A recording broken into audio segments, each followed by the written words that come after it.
नमस्कार साथियों, मेरा नाम है कुलदीप और रिजल्ट गुरु के इस यूट्यूब प्लेटफॉर्म पर स्वागत है आपका।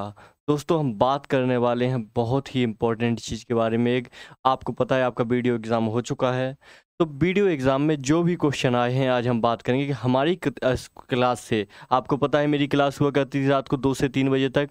2 से भी 3 बजे तक मैं पर डे करंट अफेयर की क्लास लिया करता था, आपको इसके बारे में आइडिया है। हमने इसके अलावा एक मैराथन भी लिया था 18 जून को सुबह के 4 बजे से लेके 8 बजे तक, आपको इसके बारे में भी याद होगा। बहुत सहयोग किया था आप लोगों ने, बहुत अच्छे तरीके से हमने पढ़ाई की थी। तो बच्चे, हमने करीब ये समझ लीजिए कि करीब 15 दिन के आसपास क्लासें ली हमने, बहुत ज़्यादा क्लासें नहीं की हैं, सिर्फ एक मैराथन लिया है। और आज हम काउंट करने वाले हैं हमारे पास कितने क्वेश्चन आए थे। बच्चों, ये क्वेश्चन थोड़े से कम ही होंगे, इसके अलावा और भी बहुत सारे क्वेश्चन आए हैं, क्योंकि हमने जीएस के क्वेश्चन भी डिस्कस किए थे और हमने और भी क्वेश्चन डिस्कस किए थे। हालांकि बहुत मुश्किल होता है, अब आपको पुराने सारे वीडियो देखने पड़े, उसमें से स्क्रीनशॉट निकालना पड़े, काफ़ी टफ काम होता है, बहुत टफ काम होता है। मैं पूरे दिन से लगा हुआ हूँ, बहुत परेशान हो गया हूँ, तो मैंने इसको कुछ क्वेश्चन जितने कर पाए किए, बाकी रोक दिया, आपको क्वेश्चन में डिस्कशन करने के लिए छोड़ दिए कि यहीं डिस्कस कर लूँगा, आपको याद आ ही जाएगा। जो बच्चे मेरी क्लास में रहे हैं उनको याद आ ही जाएगा कि हाँ सर ने आपने ये क्वेश्चन पढ़ाया था। और आप लोगों के लिए भी चैलेंज है। मैं जितने यहाँ पे क्वेश्चन आपको बताने वाला हूँ, आप मेरे वीडियो देख लीजिएगा, एक एक क्वेश्चन आपको मेरे वीडियो में मिलेगा।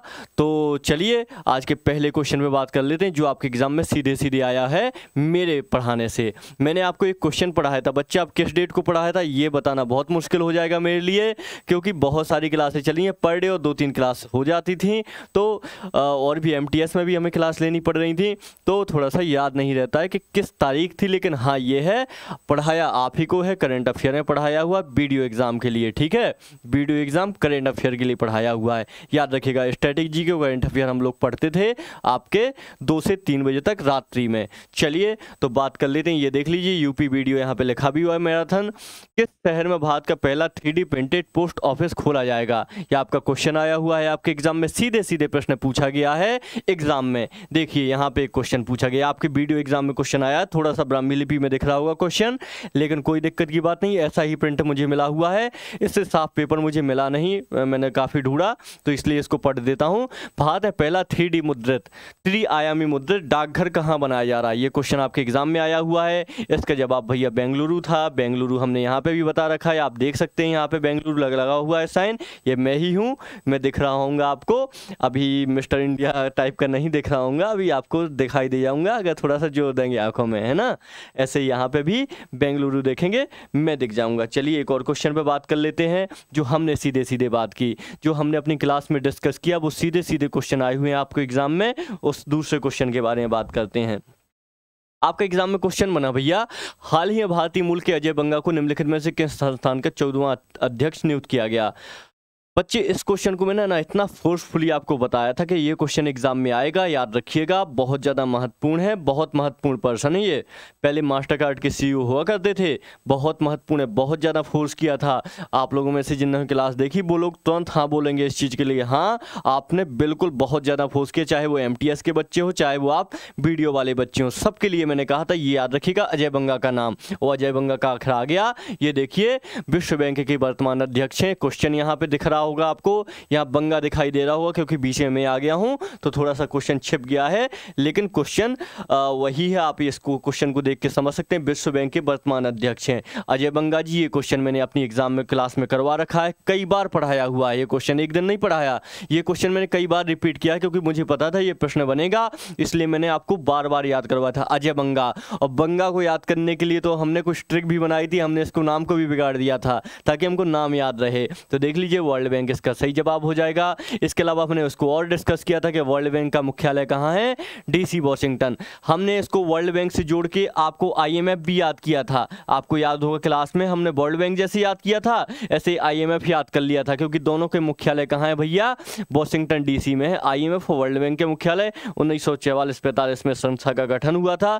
बहुत इंपॉर्टेंट बॉडी है दोनों ही, और दोनों ही के बारे में हमने बहुत अच्छे से पढ़ा है। ये हैं आपके अजय बंगा जी, हमने इनको अच्छे तरीके तरीके से यही वाली पिक्चर, सेम यही पिक्चर मैंने आपको कई बार दिखाई हुई है अपनी क्लास में। अजय बंगा साहब ये हैं, भारतीय अमेरिकन मूल के हैं, बहुत महत्वपूर्ण पर्सन है भैया। चलिए ये 2 क्वेश्चन की हमने बात कर ली। जो सीधे सीधे हमारे क्लास से आए हैं, तीसरे क्वेश्चन की बात करते हैं। नाटो का 31वां सदस्य देश कौन बना हुआ है? आपको पता है नाटो बहुत इंपॉर्टेंट संस्था है, हमने इसके बारे में काफ़ी डिस्कस किया हुआ है। देखिए यहाँ पे लिखा भी हुआ है, नाटो हेडक्वार्टर कहाँ है? ब्रुसेल्स में है, ब्रुसेल्स बेल्जियम में। मैंने बाकायदा यहाँ पे लिख भी रखा है हेडक्वार्टर, तो आपको समझा रहा था, तो उसका ये स्क्रीनशॉट है, ठीक है। तो ये नाटो का क्वेश्चन मैंने आपको करवाया था। ये देखिए नाटो का क्वेश्चन यहाँ भी आ गया है। देश उत्तरी अटलांटिक संगठन नाटो का 31वां सदस्य बन गया है। तो भैया कौन सा बन गया है हमारा? तो हमारा फिनलैंड बन गया है। हम तो जानते हैं ना इसके बारे में, फिनलैंड हमारा बन गया है नाटो का आपका सदस्य 31वां। और यूक्रेन से वॉर इसलिए शुरू हुआ था क्योंकि रसिया चाहता था यूक्रेन ना बने नाटो का सदस्य, लेकिन बनना चाहता तो वॉर हो गया। उसी के बगल में फिनलैंड ने नाटो की सदस्यता स्वीकार कर ली। तो हम लोगों ने मजाक भी उड़ाया था फिनलैंड का। अब फिनलैंड को पता चलेगा जब पुतिन महोदय को आएगा गुस्सा, क्या करते हैं फिनलैंड के साथ। हमने बहुत अच्छे तरीके से याद किया था फिनलैंड को, ठीक है, मैप के साथ बाकायदा याद किया था हमने। ऊपर जो आपका मैप है ना, नॉर्वेनियन के स्कैंडिनेवियन कंट्रीज, हमने मैप के साथ याद किया था। चलिए खैर, मैप यहाँ पे आपको नहीं शो कर पा रहा हूँ, लेकिन ये शो कर पा रहा हूँ स्क्रीनशॉट। ये देखिए मैं ही हूँ जनाब, दिख रहा हूँ आपको टिक लगाते हुए। चलिए आगे बढ़ते हैं। ये आपके जीआई टैग से संबंधित, जीआई टैग की तो भैया हमने इतनी बात की है कि आप पूछिए नहीं, चाहे वो एमपी का जीआई टैग हो, यूपी का हो, चाहे बिहार का हो, महाराष्ट्र का हो, सारे जीआई टैग की बात की है। अभी पीजीआई मिला था, यूरोपियन जीआई टैग आपकी कांगड़ा चाय को, हमने उसकी भी बात की थी। हमने पहले जीआई टैग की बात की, खूब बात की है, अधिनियम की बात की है। आपके एग्जाम में क्वेश्चन बन गया आखिरकार। लोक चित्रकला की एक शैली मधुबनी चित्रकला भारत के किस राज्य में लोकप्रिय है? हम जानते हैं इसको जीआई टैग मिला हुआ है मधुबनी चित्रकला को, बहुत अच्छे से हम जानते हैं। इसके अलावा यहाँ पे मंजूषा चित्रकला भी है, आपके सुजनी कढ़ाई भी है आपके बिहार की, बहुत सारी चीज़ें और भी हैं, लेकिन बात हुई है मधुबनी चित्रकला की, तो हम जानते हैं भैया बिहार की है मधुबनी चित्रकला। ये देखिए हमने यहाँ पे बिहार के स्पेशल जीआई टैग सारे पढ़ रखे थे। ये दिख रहा है ना, जीआई टैग बिहार, आप यहाँ पे भी बिहार लिखा हुआ है, देख सकते हैं अच्छे तरीके से। मिथिला मखाना, मरचा चावल, मगही पान, कतरनी चावल, शाही लीची, आपका यहाँ पे छिप गया है जो मधुबनी पेंटिंग। इसके अलावा मंजूषा पेंटिंग, आपकी मंजूषा चित्रकला, सुजनी कढ़ाई, ये सारी हमने चीज़ें पढ़ रखी थी आपके एग्ज़ाम में, और आपके वीडियो एग्ज़ाम के लिए प्रिपरेशन कर रहे थे। अगर विश्वास ना हो रहा, पुराना वीडियो देख लीजिएगा, आपको मैं 101% कह सकता हूँ आपको आराम से मिल जाएगा ये सारी चीज़ें, बहुत ही आसानी से, बहुत ही श्योरिटी के साथ बोल रहा हूं बच्चे कि ये सीधे सीधे क्वेश्चन ना मेरी क्लास से मिल जाएंगे। और मैंने कोई आपको पहाड़ जैसा सिलेबस नहीं पढ़ाया है, बढ़िया 1-1 घंटे की क्लास ली है, और कुछ दिनों तो 30 मिनट की क्लास ली है। शुरुआत में 30 मिनट की क्लास चलती थी हमारी, और बाद में 1 घंटे की हुई है। तो बहुत ज़्यादा नहीं आपको सिलेबस पढ़ाया कि मैंने कम से कम 10,000 क्वेश्चन पढ़ाए हों, उसमें से फिर फंसे हों, ऐसा बिल्कुल नहीं है। बहुत कम पढ़ाया है, उसी से फंसा हुआ है। तो आप थोड़ा सा वैल्यू कीजिएगा कंटेंट की। जो भी मैं पढ़ाता हूँ बहुत ध्यान से पढ़ाता हूँ, बहुत ज़्यादा मेहनत करता हूँ मैं कंटेंट में, मेरे लाइफ का सारी है। देखिए भैया क्वांटिटी कितनी कम हो कोई दिक्कत नहीं, क्वालिटी होनी चाहिए। मैं क्वालिटी पे फोकस करने वाला पर्सन हूँ। और चलिए आपके सामने प्रूफ तो मैं दे ही रहा हूँ, ताकि आपको अगर कोई परेशानी हो, क्योंकि एक बच्चे ने कमेंट किया था कि सर किसी की कोचिंग से कोई क्वेश्चन नहीं फंसे हैं। उस बच्चे को ये प्रूफ है कि देख लीजिए बच्चा, हमारी क्लास से सीधे क्वेश्चन फंसे हुए हैं। अगर ये तो मैं 30 क्वेश्चन के आसपास की गारंटी दे रहा हूँ, करेंट अफेयर, स्टैटिक जीके, बाकी अगर जीएस को जोड़ दिया जाए ना तो बच्चे 40+ क्वेश्चन हो रहे हैं हमारी क्लास से। खैर मैं जीएस हमारे यहाँ राम सर पढ़ाते हुए, तो मैं राम सर को अलग ही मतलब उनके पोर्शन में छोड़ देता हूँ वो, तो मैं फिर भी 30 क्वेश्चन के आसपास कर लेके चल रहा हूँ। चलिए, क्योंकि मुझे स्टैटिक जीके और करंट अफेयर सेशन मिला हुआ था यहाँ पे आपकी वीडियो पढ़ाने के लिए। आगे बढ़ देखिए जल्दी से दोस्तों, निम्नलिखित में से कौन सा कथन स्टैच्यू ऑफ यूनिटी? हमने बच्चे सारे स्टैच्यू पढ़े थे, जितने भी स्टैच्यू भारत के हुए थे ना, हमने एक एक स्टैच्यू 2-2 बार 3-3 बार पढ़ा हुआ है। देख लीजिए यहाँ पे पूरी लिस्ट लगी हुई है, जो स्टैच्यू मैंने क्लास में पढ़ाए थे वही निकाल के ले आया हूँ, सीधे क्लास से ले आया हूँ। 2022 में statue of equality, knowledge, prosperity, peace, शांति प्रतिमा, यूनिटी, बिलीफ, सारी स्टैचू लेके आया हूं मैं आपकी इसी क्लास के लिए, क्योंकि मुझे पता था इससे क्वेश्चन बनेगा और आपके लिए बताना पड़ेगा। तो हम जानते हैं आपका स्टैचू ऑफ यूनिटी आपका 2018 में निर्माण हुआ था, 31 अक्टूबर 2018 को। इसके बारे में सही है ये आपका। स्टैचू ऑफ यूनिटी गुजरात के नर्मदा जिले में, ठीक है, कोई दिक्कत नहीं, केवड़िया नर्मदा जिले। ऊंचाई बसंत मंदिर बुद्ध से कम है, इसकी ऊंचाई बसंत मंदिर बुद्ध से कम है। कम बोल रहा है, ज्यादा नहीं बोल रहा, कम है, मतलब इतना ऊंचा मंदिर होगा नहीं होगा। 182 मीटर की बात करिए, वो 200 मीटर का मंदिर है। 200 ये 597 फीट का है, वो 200 फीट के आसपास का मंदिर। तो सी इसका सही जवाब हो जाएगा बच्चा। सी मतलब ये गलत कथन है, ये गलत कथन है, इसमें पूछा गया सही नहीं है, तो ये भैया सही नहीं है। इसकी ऊंचाई बसंत मंदिर बुद्ध से कम है, गलत है। ऊंचाई बहुत ज़्यादा है स्टैच्यू ऑफ यूनिटी की। बाकी हम जानते हैं 182 मीटर 597 फीट है, मैंने आपको कहा था। आप एक डेटा याद रखिएगा, 182 मीटर। ये डेटा भैया पूछ लेगा वो कि बताइए आपका स्टैच्यू ऑफ यूनिटी कितने मीटर ऊंचा है। तो मैंने बाकायदा आपको रामानुजन का हमने जो किया था 216 फीट यानी 26 मीटर 65 मीटर, सॉरी 65 मीटर के आसपास रामानुजन का हुआ था, जो आपका समानता की मूर्ति थी तेलंगाना में, उसकी भी बात की थी मैंने। सारी सबकी हाइट की बात की थी, बाकायदा आपको डेटा दिया था कि ये डेटा आप याद रखिएगा, क्योंकि यहाँ से आपको एलिमिनेशन में आसानी मिलेगी या फिर क्वेश्चन ही सीधे बन सकता है। देखिए क्वेश्चन बना बाकायदा, आपको ये मिल गया स्टैच्यू ऑफ यूनिटी, ठीक है। चलिए आगे बढ़ लेते हैं एक और क्वेश्चन पे। बाकी मैंने आपको सारे स्टैच्यू करवाए हुए थे जो भी इंपॉर्टेंट रहे हैं। चलें आगे बढ़ते हैं। उस दिन मैंने आपसे एक डिस्कस किया था कि आपके नितिन गडकरी जी ने बोला है भैया कि ये स्टैच्यू जो हम बनाते हैं ना, ये सरकार के पैसे से नहीं बनने चाहिए, ये पर्सनल पैसे से बनने चाहिए। मैंने नितिन गडकरी की बड़ी बढ़िया तरीके से भूरी भूरी प्रशंसा की थी उस दिन, क्योंकि मुझे उनकी बात अच्छी लगी थी। सही बात है, स्टैच्यू बनाना है तो आप अपने पैसे से बनाइए, सरकारी पैसे, जनता का पैसा क्यों खर्च कर रहे हैं। तो हमने बात की थी बाकायदा इसके ऊपर, आपको याद होगा किसी किसी बच्चे को जो हमने क्लास में पढ़े हैं। बात है प्रवासी भारतीय दिवस प्रत्येक 2 वर्ष में एक बार 9 जनवरी को मनाया जाता है। यह पहली बार किस दिन मनाया गया। हमने बहुत अच्छे से इसके बारे में बात की, बाकायदा हमने खूब डिस्कस किया है। कम से कम ये समझ लीजिए हमने सारे इंपॉर्टेंट डे ना बच्चा 2-2 3-3 बार पढ़े हुए हैं, सारे इंपॉर्टेंट डे। और एक यही इंपॉर्टेंट डे था आपका 9 जनवरी को प्रवासी दिवस मनाया जाता है। देखिए हमने यहाँ डिस्कस किया हुआ है, यहाँ मैंने इसका थीम वगैरह बताया था और आपको ओरली ये भी बताया था कि आपका प्रवासी भारतीय दिवस क्यों मनाया जाता है, क्योंकि गांधी जी आपके साउथ अफ्रीका से भारत आए थे, तो इनकी यादें मनाया जाता। 2003 से शुरू हुआ था आपका प्रवासी भारतीय दिवस मनाना। मैंने बहुत अच्छे तरीके से बात की थी। इस बार इंदौर में हुआ था प्रवासी भारतीय सम्मेलन। प्रवासी भारतीय सम्मेलन आपका कहाँ हुआ था, इस बार इंदौर में हुआ था।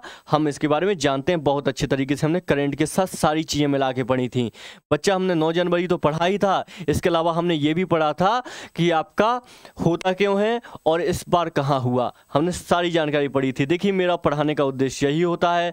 मैं आप 2 तरीके होते हैं, या तो मैं आपको फैक्ट फेंक के मार दूँ कि भैया फैक्ट अब याद करते रहो अपना, मुझे कोई मतलब नहीं, या होता है कुछ कनेक्शन बनाऊँ चीज़ों का। जैसे चीज़ों का कनेक्शन बनता ना, एक के बाद एक कड़ी बनती है, इससे कम से कम ब्रेन में रिटेन होती हैं चीज़ें। ब्रेन में ना थोड़ा ब्रेन ना एब्जॉर्ब करना सीखता है। अगर आपको फैक्ट बस दे दिए जाए आप हल्के में भूल जाएंगे, याद ही नहीं रख पाएंगे।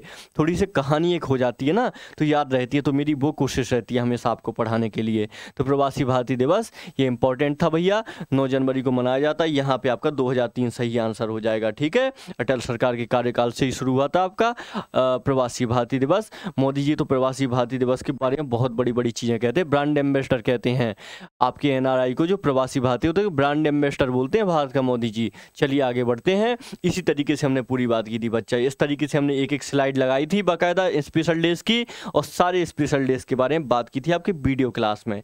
चलिए आगे बढ़ते हैं। विश्व एड्स दिवस टीकाकरण दिवस प्रत्येक वर्ष निम्नलिखित में से किस दिन मनाया जाता है। विश्व एड्स टीकाकरण दिवस मतलब वैक्सीन डे की बात हो रहा है, वैक्सीनेशन डे की बात हो रही है। एड्स के बारे में आप जानते हैं एक्वायर्ड इम्यूनोडेफिशिएंसी सिंड्रोम आपकी एक वायरस से होने वाली बीमारी है। हमने इसके बारे में सारी बातें की थी। HIV से हमने इसके दिन की बात की थी। एड्स दिवस किस दिन मनाते हैं, इसके लिए हमने बात की थी 1 दिसंबर। एड्स दिवस के रूप में हमने बात की थी। सरकार का लक्ष्य के बारे में बात की थी। सरकार का भैया लक्ष्य ये 2030 तक एड्स का उन्मूलन करना है सरकार को। सरकार को HIV का उन्मूलन करना, HIV प्लस मलेरिया का उन्मूलन करना 2030 तक। हमने इसके बारे में बड़े अच्छे से बात की थी, 2030 लिखा हुआ है, देख लीजिए बच्चा, ये मैं खड़ा हूँ। और टीकाकरण की बात की थी तो हमने इसके बारे में बात की थी आपका 18 मई, हमने मई के बारे में बात की थी ओरली, आपको देख लीजिएगा लेक्चर, आपको याद होगा बाकी। और हमने ये सारी बातें भी लेक्चर के साथ की थी। चलिए आगे बढ़ लेते हैं, और एक एक बार बात नहीं की, हमने कई बार बात की है बच्चा, ठीक है, चलें याद रखेंगे। यहाँ पे क्वेश्चन भैया आया है आपका, निम्नलिखित में से कौन सा राष्ट्रीय उद्यान एक टाइगर रिजर्व भी है? एक टाइगर रिजर्व भी है, कौन सा राष्ट्रीय उद्यान, नेशनल पार्क की बात की जा रही है। आपको पता है कितने टाइगर रिजर्व हो चुके हैं हमारे देश में, हमने कई बार बात की है। ये देख लीजिए, मैंने यहाँ पे लिखा रखा है वर्तमान भारत में कुल कितने टाइगर रिजर्व है, 53, 106, 75, 3167। ये टाइगर्स का पूरा दे दिया था मैंने, मैप बताया था आपको, समझाया था कि कहाँ कहाँ पे टाइगर रिजर्व है भैया। ये पूरा मैंने NTCA की साइट से निकाल के मैप बताया था आपको, तो देख लीजिए 53 टाइगर रिजर्व थे। हम जानते हैं आपके 53 टाइगर, जो आपका नौरादेही था ना, चित्रकूट वाला, चित्रकूट वाला रानी खेत, क्या नाम है उसका, और नौरादेही आपका 54वां हो गया है आपका, कहाँ पे, सागर में है, ये भी टाइगर रिजर्व बन चुका है। चलिए छोड़िए तब की बात, 53, तो 53 हमने बात की थी बाकायदा इस तरीके से चित्रकूट वाले टाइगर रिजर्व को मिला के। तो आपके इसमें हमारी बात हुई थी पन्ना टाइगर रिजर्व की, पन्ना टाइगर रिजर्व की भी बात हुई थी। हम जानते हैं पन्ना नेशनल पार्क और पन्ना टाइगर रिजर्व है आपका, मध्य प्रदेश में है, यहाँ पे हीरे निकलते हैं। मैंने इससे जुड़ी एक और बात बताई थी, यहाँ का जो हीरा निकलता है ना, इसको GI टैग का दर्जा दिया गया है हाल ही फिलहाल में, जिस दिन दिया गया था मैं तुरंत बात की थी आपके साथ, ठीक है। पन्ना राष्ट्रीय उद्यान इसका सही जवाब हो जाएगा बच्चा, ठीक है। बाकी जो हेमिस राष्ट्रीय उद्यान दिख रहा है ये लद्दाख का, इसके बारे में भी हमने बात की थी, आगे भी करते हैं। चलिए, तो पन्ना टाइगर रिजर्व हमने इसके बारे में बात कर ली थी, बाकी ये हमने पूरा मैप में समझाया था पन्ना टाइगर रिजर्व। और एक और इसमें क्वेश्चन बना था भैया, मोदी जी ने प्रोजेक्ट टाइगर के 50 साल पूरे होने पर 7 बड़ी बिल्लियों के बारे में एक अलायंस का नाम लिया था, तो हमने इसके बारे में बहुत अच्छे से बात की थी बच्चा, हमने डिस्कस किया था, अच्छे से याद करिएगा, मैंने डिस्कस किया था। देखिए भैया, आज़ादी का अमृत महोत्सव चल रहा है, 75वां वर्ष चल रहा है, तो पूरे विश्व के जो टाइगर्स हैं कुल मिला के 75% हमारे देश में पाए जाते हैं। मैंने आपको एक बढ़िया तरीके से वो बताया था, बढ़िया तरीके से जंतर टाइप का बताया था कि 75 का जंतर क्या है भैया, 75 का सिक्का चल रहा है, 75 का रामसर साइट चल रही हैं, 75 का क्या क्या चल रहा है भैया, 75 का आपका सिक्का चल रहा है, 75 रामसर साइट हो चुकी हैं आप देश में, रामसर साइट हो चुकी हैं। 75% टाइगर की आबादी कहाँ है भैया, ये हमारे भारत देश में है। 75% टाइगर पूरे विश्व के कहाँ हैं, हमारे भारत देश में है। मैंने इस तरीके से बात की थी आपके 75 के बारे में। ये 75वां वर्ष चल रहा है आज़ादी का, जो आज़ादी का 15 अगस्त को मना चुके खैर हम, लेकिन अमृत महोत्सव चल रहा है। मैंने पूरी बात की थी इसके बारे में, इस तरीके से आपको याद करवाया था कि मोदी जी ने इस बार क्या किया है भैया, इंटरनेशनल बिग कैट अलायंस का उद्घाटन किया है आपके इस बार, मतलब टाइगर डे के टाइम पे, ठीक है। मैंने इसके बारे में अच्छे तरीके से आपसे बात की थी। आप जानते हैं बिग कैट में कौन कौन होता है, टाइगर होता है आपके, और भी तेंदुआ, चीता वगैरह, ये सारे होते हैं आपके बिग कैट में आते हैं, और इनके बारे में हम जानते हैं, ठीक है। मैंने पूरी अच्छे तरीके से बात की थी, देख लीजिएगा, आपको अब मिल जाएगा अच्छे तरीके से, कोई बड़ी बात नहीं है। हमने ये सारी जानकारी की बात की थी बच्चा, हमने ये सारी जानकारी की बात कर रखी है आपकी क्लास में। आगे बढ़ लेते हैं, एक और देखते हैं क्वेश्चन जो बहुत महत्वपूर्ण रहेगा। शो का ये वाला क्वेश्चन था, यहाँ पे आपको दिखाई नहीं दे रहा हो क्वेश्चन, माफ़ कीजिएगा। चलिए मैं बता देता हूँ, इसमें क्वेश्चन आपका लिखा हुआ है, पर्यावरणीय मुद्दों के निपटान के लिए कौन सी संस्था महत्वपूर्ण है, कौन सी संस्था का नाम है। इसमें एक ऑप्शन लिखा हुआ है पर्यावरण संरक्षण अधिनियम, और इसमें लिखा हुआ है वन संरक्षण अधिनियम, एक लिखा है राष्ट्रीय हरित अधिकरण। इसमें एक ऑप्शन लिखा हुआ है भैया राष्ट्रीय हरित अधिकरण, ये ऑप्शन लिखा हुआ है। तो हमने NGT के बारे में बहुत अच्छे से बात की है भैया। जो NGT है आपकी, इसका गठन कब हुआ था, 2010 में इसका गठन हुआ था, हम सब जानते हैं इसके बारे में।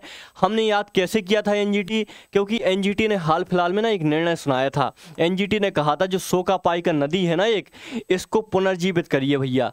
सोकापाई आप जानते हैं एक सहायक नदी है किसकी, आपकी महानदी की सहायक नदी है शोकापाइका, उड़ीसा में महानदी की सहायक नदी है शोकापाइका। तो मैंने खूब बात की थी इस क्वेश्चन के बारे में भैया, कि क्वेश्चन बहुत ज़्यादा महत्वपूर्ण है। पहली बात, नदियाँ जो विलुप्त हो रही हैं उन पर क्वेश्चन बन रहा है आजकल, तो ये विलुप्त होती नदी है शोकापाइका, इसलिए महत्वपूर्ण है। दूसरी बात, एनजीटी महत्वपूर्ण है, एनजीटी ने आदेश दिया हुआ है, तो हमने एनजीटी के बारे में बात की थी, शोकापाइका के बारे में बात की थी और महानदी के बारे में बात की थी। हमने तीनों पॉइंट के बारे में 360 डिग्री व्यू लिया था। तो देखिए भैया, एनजीटी संबंधित क्वेश्चन बन गया है 2010 में, इसका मतलब बना था ये। आदर्श कुमार गोयल इसके क्या हैं, मुख्य मतलब न्यायाधिकारी हैं, ये मान के रखिए न्यायाधिकारी हैं, ठीक है। ये आपके बारे में एनजीटी के बारे में हमने बात की थी। चलिए एक और क्वेश्चन देख लेते हैं, आगे बढ़ते हैं बच्चा। आपका एक क्वेश्चन आया, तेलंगाना का राज्य पक्षी कौन है? तेलंगाना का राज्य पक्षी आपको पता है, तेलंगाना के बारे में भी हमने बात की थी। क्यों बात की थी भैया, ये इंपॉर्टेंट है। देखिए क्वेश्चन ना जरूरी नहीं होता है कि आपको जो पूछे वही आ जाए। क्वेश्चन कई बार क्यों आता है पता है, अगर सपोज कीजिए अभी आपकी सबमरीन डूबी है वहाँ पे फ्लोरिडा के तट पे, न्यू फाउंडलैंड के तट के पास, अब आपकी इंडियन सबमरीन इंपॉर्टेंट हो गई। ऐसे ही क्वेश्चन बनते तो डिस्कशन से, और क्वेश्चन की एक हमको रूपरेखा लेनी पड़ती है, हमको एक आउटर बाउंड्री लेनी पड़ती है क्वेश्चन की, जब हम किसी की बात कर रहे होते हैं। अगर हमने उस दिन बात की थी भैया किसकी, तेलंगाना दिवस की, क्योंकि 2 जून 2014 को तेलंगाना का गठन हुआ था।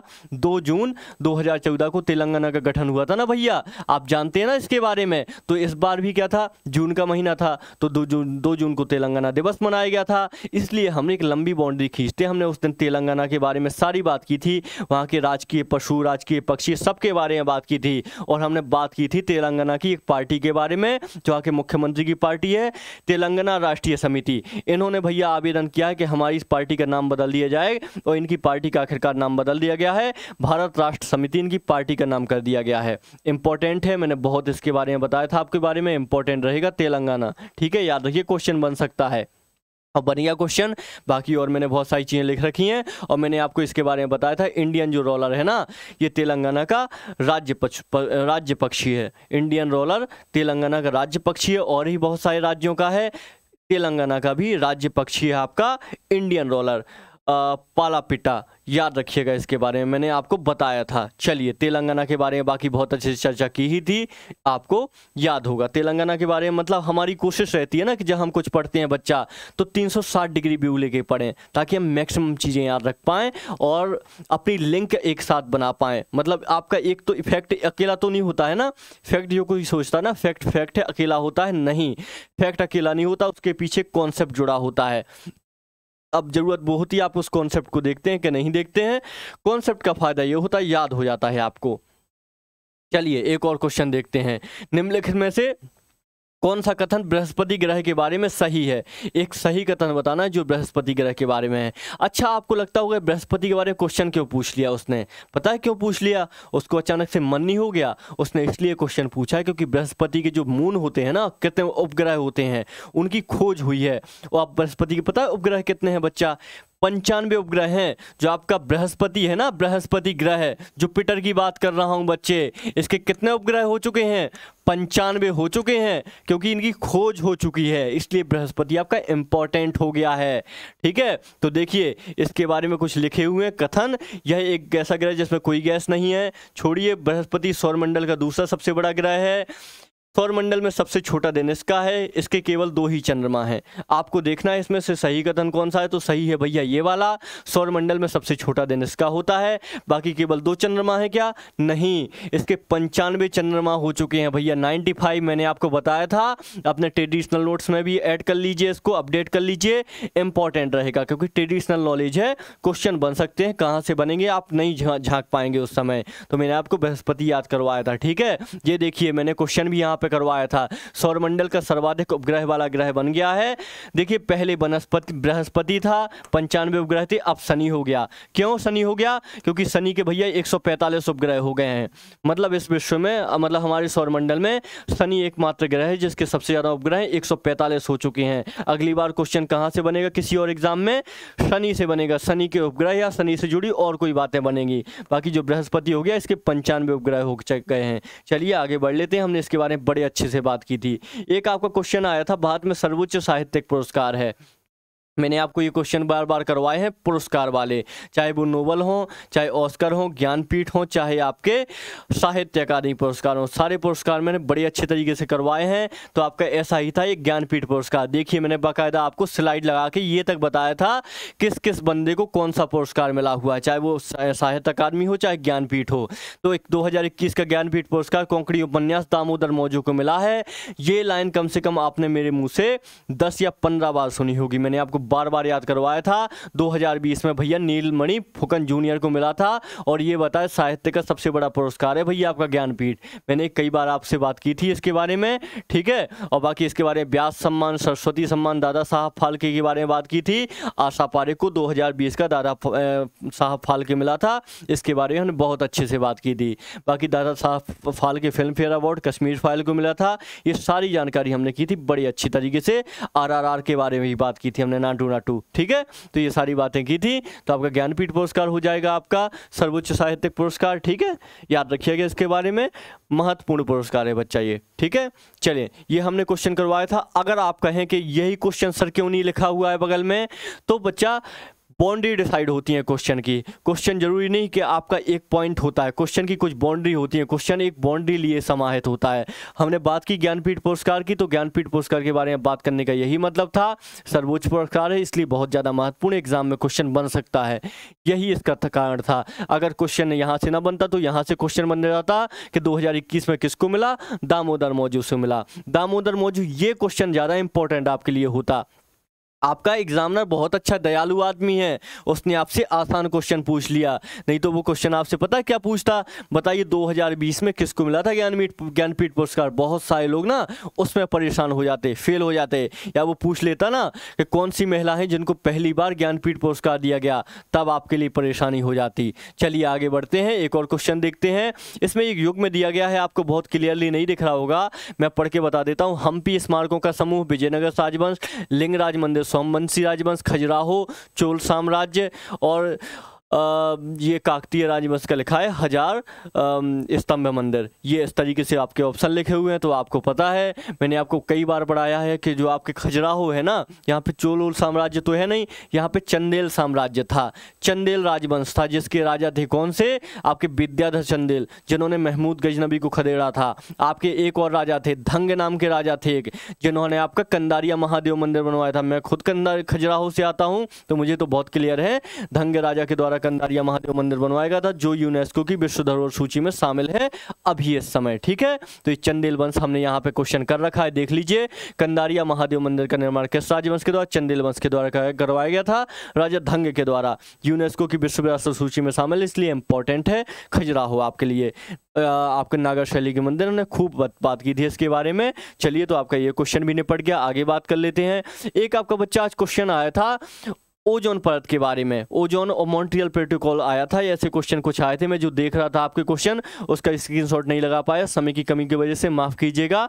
तो एक क्वेश्चन बना था, तो समताप मंडल हम सब जानते हैं, जो समताप मंडल है इसके बीच में ही आपकी ओजोन परत पाई जाती है, कोई दिक्कत की बात नहीं थी। और मॉन्ट्रियल प्रोटोकॉल भी आपका ओजोन परत के संरक्षण से संबंधित है। ये दो क्वेश्चन आपके मैंने देखे थे वीडियो एग्जाम में आए हुए, ठीक है। ये मैंने क्वेश्चन आपको करवा रखा था क्लास में।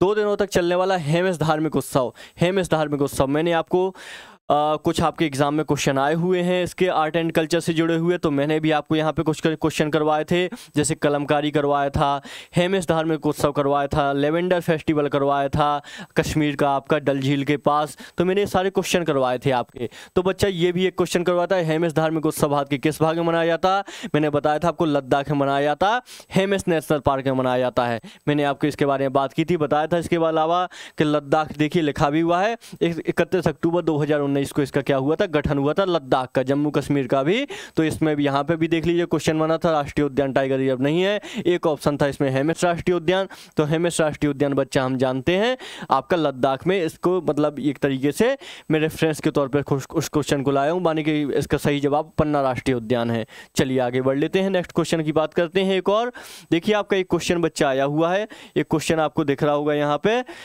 किस राज्य में विश्व का एकमात्र तैरता हुआ राष्ट्रीय उद्यान केवल लैमजाओ राष्ट्रीय उद्यान है? तो हमने बहुत अच्छे से बच्चा बात की मणिपुर के बारे में, तो जी भर के हमने बात की है। आपको याद होगा मणिपुर में प्रॉब्लम चल रहे हैं, तो यहाँ पे एक समिति गठित की गई थी, केंद्र सरकार ने की थी, लांबा समिति, जस्टिस लांबा के नेतृत्व में लांबा समिति। हमने बहुत अच्छे से इसके बारे में बात की थी भैया, लांबा समिति के बारे में आपको याद होगा, हमने कई बार इसके बारे में बात की थी। जिन बच्चों ने मेरी क्लास ली होगी, हमने पूरा मणिपुर देखा था एक तरीके से, मणिपुर का गठन, वहाँ के राज्यपाल, वहाँ के मुख्यमंत्री सब देखे थे हमने, सबके बारे में बात की थी। तो आपका एक क्वेश्चन बना है यहाँ से, बहुत ही मतलब आसान किस्म का क्वेश्चन बना है। मुझे आशा नहीं थी ऐसा क्वेश्चन पूछेंगे मणिपुर से, क्वेश्चन तो पूछेंगे लेकिन ऐसा पूछेंगे ये पता नहीं था। मुझे लगा था कुछ मतलब बुद्ध देव के बारे में पूछेंगे, कुछ राजा के बारे में पूछेंगे, कुछ और पूछेंगे, लेकिन उन्होंने बहुत आसान क्वेश्चन पूछा है भैया। केवल लौंजाओ का मणिपुर में है, यहाँ पे आपका संघाई हिरण पाया जाता है। संघाई हिरण जानते हैं ना, डांसिंग डियर, मतलब ये आपके केवल लैमजाओ राष्ट्रीय उद्यान में, जो वो तैरते हुए द्वीप है ना, उन्हीं पे ये उद्यान स्थित है और वहीं पर आपका हिरण पाया जाता है। तो आपका बड़ा ही आसान था मणिपुर का केवल लैमजाओ नेशनल पार्क, ठीक है। चलिए कोई बात नहीं, हमने इसके बारे में बहुत चर्चा की है मणिपुर के बारे में। आप लांबा समिति भी हमने बता रहा हूँ कि लांबा समिति की भी हमने चर्चा की है, सारी चर्चाएं की हैं हमने।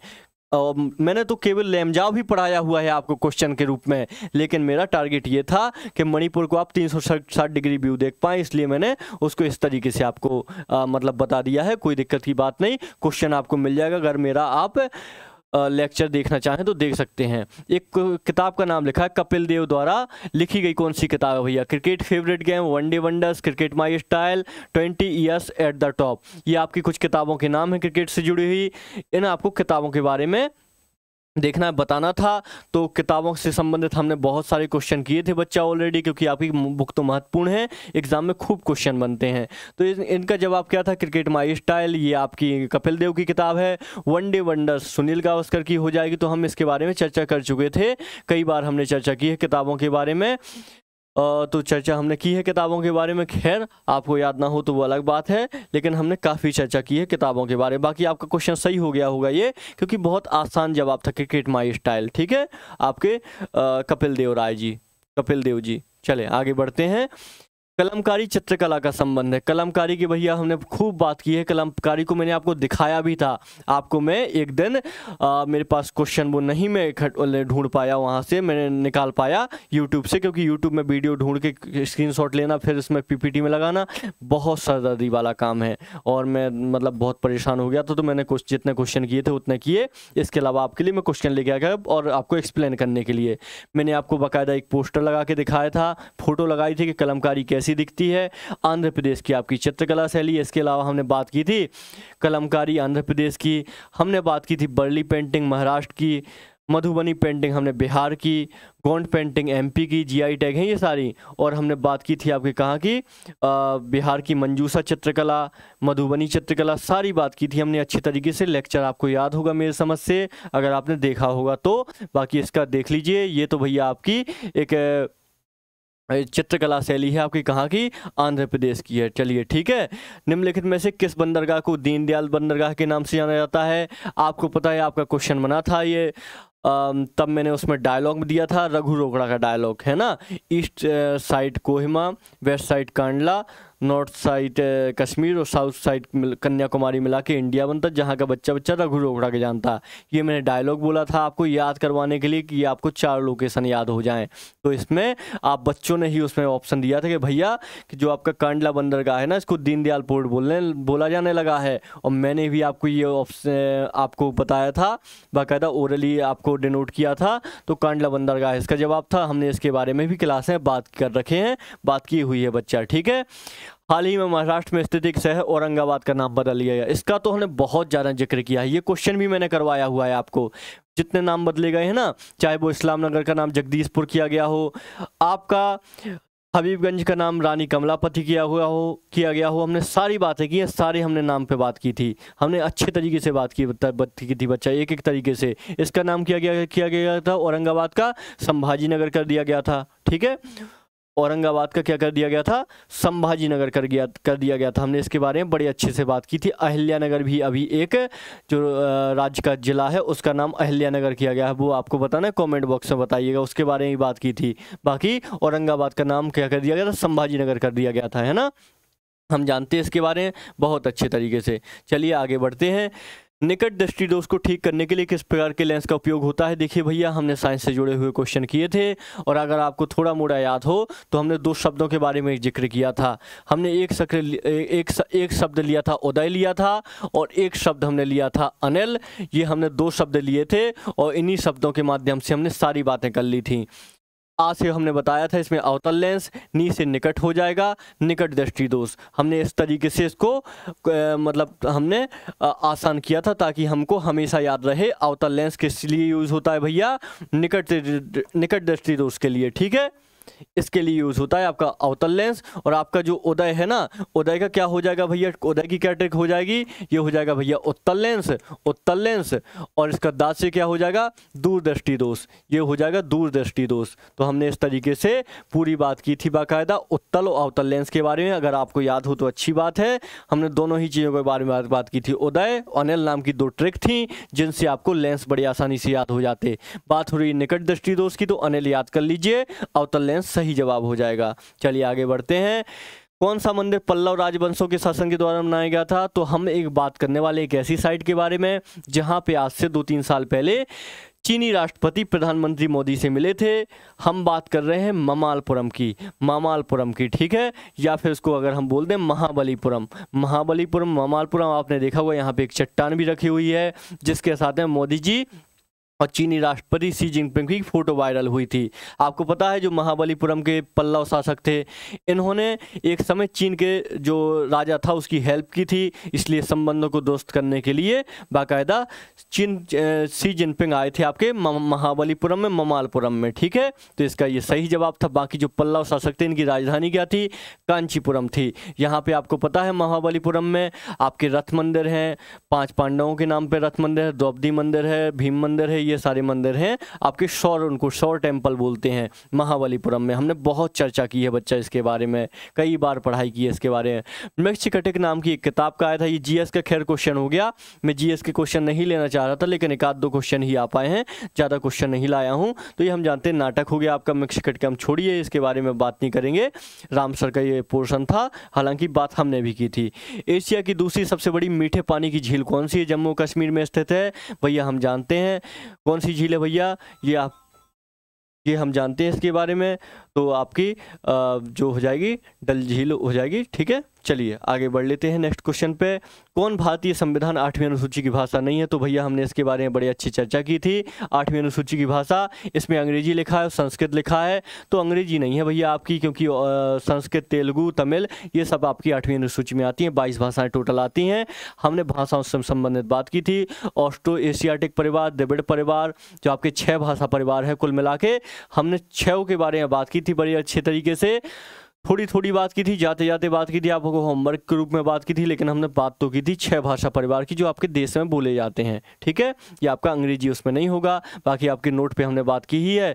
15 उसमें नोट पे वो जो लैंग्वेज पैनल होता है उस पर लिखी जाती है। 17 कुल भाषाएं होती हैं आपके नोट पे, हमने उसके बारे में बात की थी, तब भी इसके बारे में बात की थी। ठीक है, तो चलिए ये हमारे कुछ क्वेश्चन थे बच्चा जो हमने डिस्कस किए। आपको मैं विश्वास दिलाता हूँ ये आपकी सिर्फ एक झलक है। अगर आप उन लेक्चर में से जो मैंने लेक्चर आपको करवाए थे ढूंढने पे आ गए ना, तो आपको 35+ क्वेश्चन आपको मिल जाएंगे बड़ी आसानी से, जो हमारी क्लास से हुए हैं। मैंने कोई आपको 10,000 15,000 क्वेश्चन नहीं करवाए, कुछ ही क्वेश्चन करवाए हैं, कुछ ही मतलब शायद मुश्किल से 600 700 800 क्वेश्चन करवाए होंगे। उन्हीं में से आपके 30-35 क्वेश्चन अगर फंस रहे हैं तो अच्छी बात है भैया, आपको बढ़िया तरीके से क्लास को देख सकते थे मेरी। और आगे और कोई एग्ज़ाम हो तो क्लास ज़रूर देखिएगा। यूपी एग्ज़ाम के लिए हम लोग यूपी कांस्टेबल जो वैकेंसी आने वाली हैं उसके लिए हम बैच लेके आने वाले हैं, बाकायदा हम लोग क्लास करने वाले हैं। तो बहुत अच्छे तरीके से मैं वहाँ पे करंट अफेयर्स, स्टैटिक जीके पढ़ाऊँगा, गारंटी मेरी होगी।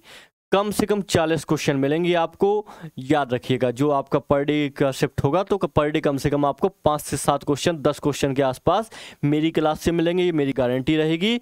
गारंटी रहेगी, मतलब गारंटी रहेगी, क्योंकि हम क्वालिटी पे फोकस करते हैं दोस्त, क्वांटिटी पे फोकस नहीं होता, हमारा कोई फोकस नहीं होता हम 100 क्वेश्चन लेके जाएं बच्चों को करवा दें एक दिन में। हमारा फोकस होता है भैया 40-50 क्वेश्चन लेके जाएंगे, बढ़िया क्वेश्चन तैयार करेंगे और कराएंगे बच्चों को। तो चलिए दोस्तों, ये हमने कुछ प्रूफ पे बात की है। यूपी वीडियो आपका एग्जाम हुआ था तो प्रूफ बच्चे मांग रहे थे, क्या प्रूफ है भैया आपके क्लास से क्वेश्चन आए हैं, तो मैंने आपको प्रूफ दे दिया है कि हमारी क्लास से क्या क्या क्वेश्चन आए हैं। एक से एक शानदार क्वेश्चन आए हैं हमारी क्लास से, बहुत ज़्यादा महत्वपूर्ण क्वेश्चन आए हैं। तो आप बढ़िया तरीके से इस लेक्चर को लाइक कर सकते हैं, शेयर कीजिए, सब्सक्राइब कीजिए, कोई भी बात हो कमेंट कीजिएगा, आपको जवाब दिया जाएगा मेरे द्वारा, ठीक है। चलिए और किसी भी वीडियो में मिलते हैं, नमस्कार।